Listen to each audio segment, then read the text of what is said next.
Welcome to Cultural Communion. I am your host, Carolyn Purcell Merciker. Welcome. I am the founder and Chief Equity Officer at KDPM Equity Institute, COFA AI, and the Success System.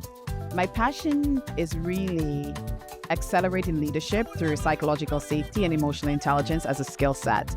If I had to simplify it, I would say the thing I'm passionate about the most, especially being home here in my birth country, St. Lucia, I'm very passionate about reflecting the leadership brilliance of my people back to them, and not just of St. Lucia, but across the Caribbean, looking at cultural equity as a leadership practice, but also ensuring that we see each other as thought leaders, and we also amplify each other as an everyday practice.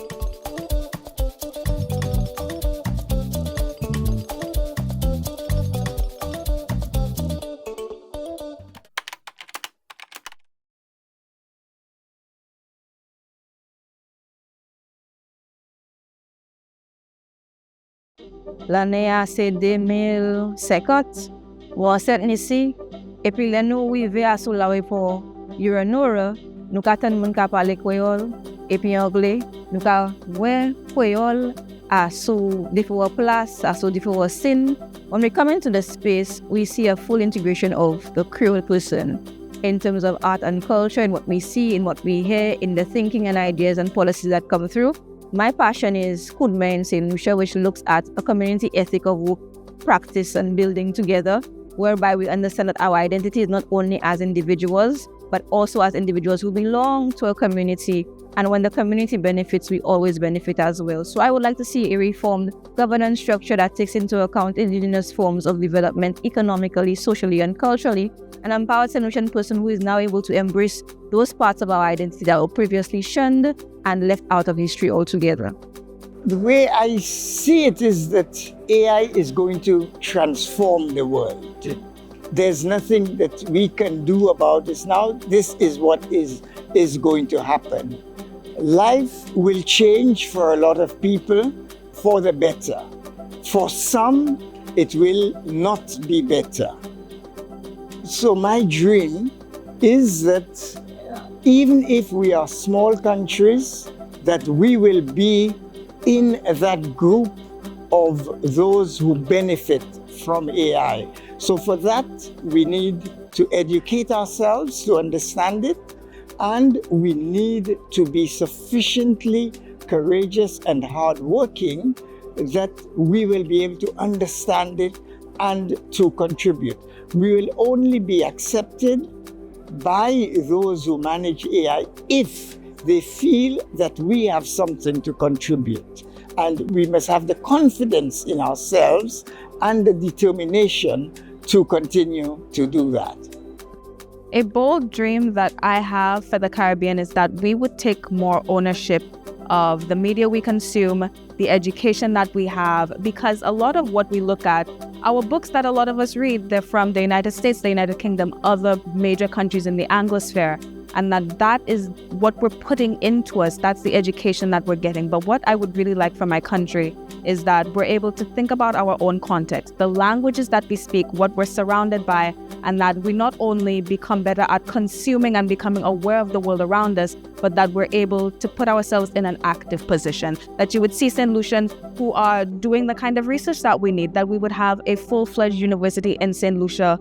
Finally, that we would have a people who not only read books, but also write books, that we would have television, theater, film, all of that coming, so that we have a much fuller culture. I mean, of course, I would love for the traditions that we have, for the Creole culture that we have to become a lot more developed, but I would also like for the intellectual culture that we have as well to grow alongside it.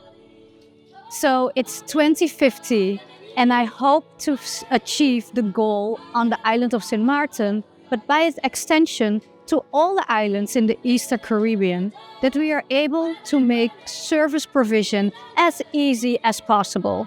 So that means that you as a client or an end user or a patient, when it comes to healthcare in this case, do not have to worry about administrative issues, but that you can enjoy life and rest assured that all the institutions are there when you need them. So the year is 2050. One of the biggest things or goals that I would love to see the Caribbean region achieve is to be at the forefront of these conversations.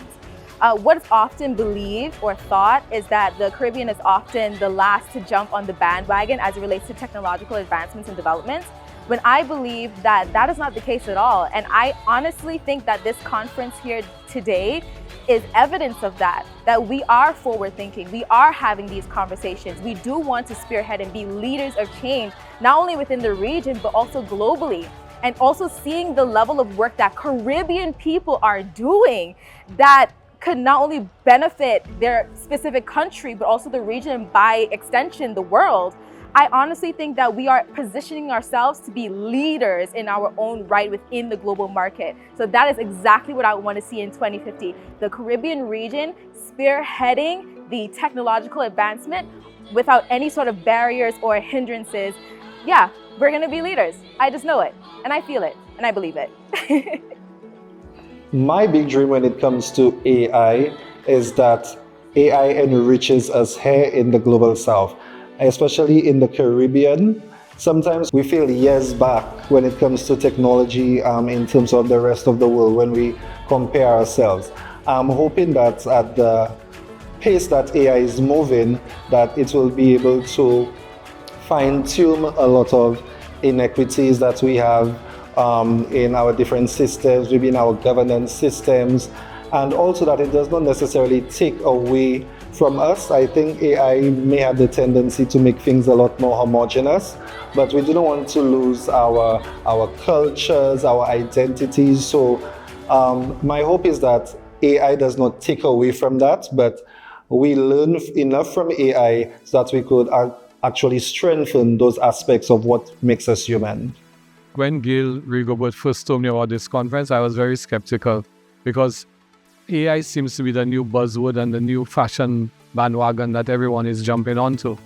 But having discussed with her and being part of this conference has opened up amazing vistas for collaboration, particularly among people from the Caribbean diaspora, people from developing countries, working with our counterparts from developed countries. But it's all about the philosophy. What is the philosophical base? What is your why for engaging in these things? And that's why this morning I quoted Father Anthony talking about the empathy of the heart, bringing the sympathy of the heart into AI. So there's a lot of opportunity, I think, going forward for deeper collaboration, for networking, and building those networks of solidarity that can make AI be used as a technology that serves us from the global south. I think the big dream for me is to understand that like all technologies, we can do with it what we want. And one thing we need to be able to do with it is to empower our people to be able to use these technologies for their own advantage so that they are not taken advantage of as previous technological and emerging technologies have often done.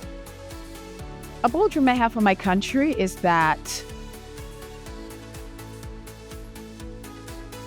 we recognize and realize the richness of our cultural heritage, the land, the people, the light. When I think about the contributions of our ancestors and our cultural icons like Cécile Descartes and so many more, I hope that not only do every single St. Lucian is aware of our ancestral and cultural traditions and contributions, but we also recognize the role we play in upholding those traditions and amplifying it. I hope that we also see each other as thought leaders, as cultural allies. I hope that we also get to understand the role the cultural narrative of colonization plays in the cultural wars and us tearing each other down as a endearment, or, like, oh, that's how Lucians are.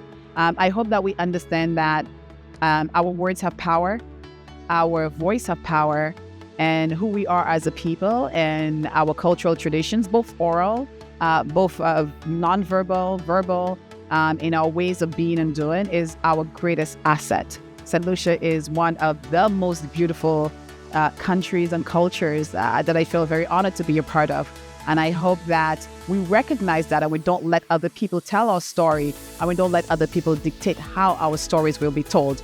And I also hope to see us creatives and thought leaders and everyday people partner together in ways that honor us, but also in ways that honor the villages, and the places that we are from. And I hope that we realize that we are St. Lucia in every sense of the word.